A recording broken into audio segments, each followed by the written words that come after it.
তাকে দেখা মাত্রই চার্লি সেখান থেকে পালাতে শুরু করে। দৌড়তে দৌড়তে সে পাশের আরেকটা বাড়ি ঢুকে যায়, কিন্তু তবুও হ্যান্ডারসন তার পেছন ছাড়ে না। তখন সে বাধ্য হয়ে সেখানকার ওয়াশরুমে ঢুকে পড়ে। তবে সেখানেও সমস্যা, বাইরে বেরোনোর কোনো রাস্তাই সেখানে ছিল না। তাই বেচারাকে আবারও দরজা খুলে বেরিয়ে আসতে হয়। তবে সে এটা বুঝতে পারছিল না যে হ্যান্ডারসন তাকে খুঁজে পেল কিভাবে। আসলে গ্রেসন মারা যাওয়ার সাথে সাথেই ম্যাক সেটার খবর পেয়ে গিয়েছিল। সে জানতো কাজটা চার্লিরই, কিন্তু ডিরেক্টর ব্রায়ান সেটা মানতে চায় না, কারণ নিউজ মিডিয়ার খবর অনুযায়ী গ্রেসনের মৃত্যু একটা অ্যাক্সিডেন্ট।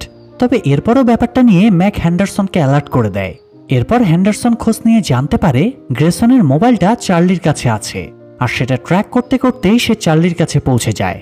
এসব শুনে চার্লি একটুও ভয় পায় না, বরং হ্যান্ডারসনকে জানায় যে সে ওই বারে একটা বোম লাগিয়েছে।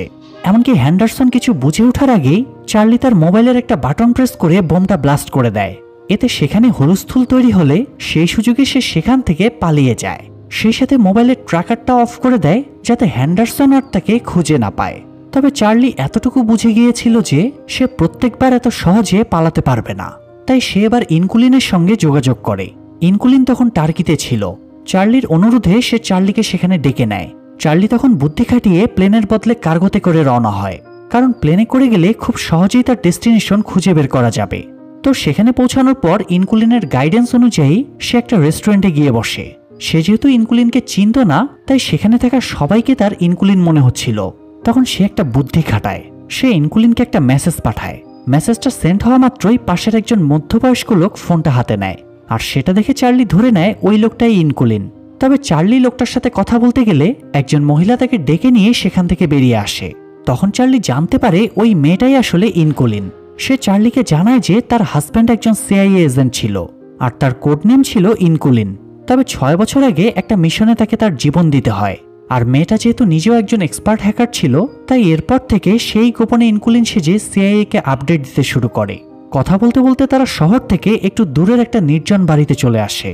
ইনকুলিন চার্লিকে জানায় যে সে গত 3 বছর ধরে ওই বাড়িতেই নিরাপদভাবে থাকছে।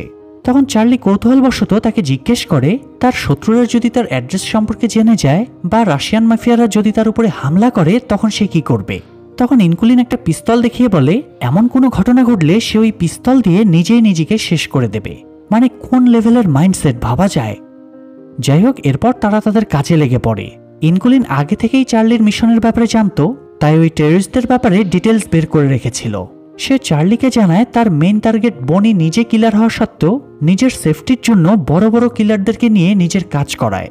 আর লরেন্স হচ্ছে অস্ত্রের ব্যবসা করে, তার সাথে দেখা করতে হলে অস্ত্রের ব্যবসায়ী সেজে দেখা করতে হবে।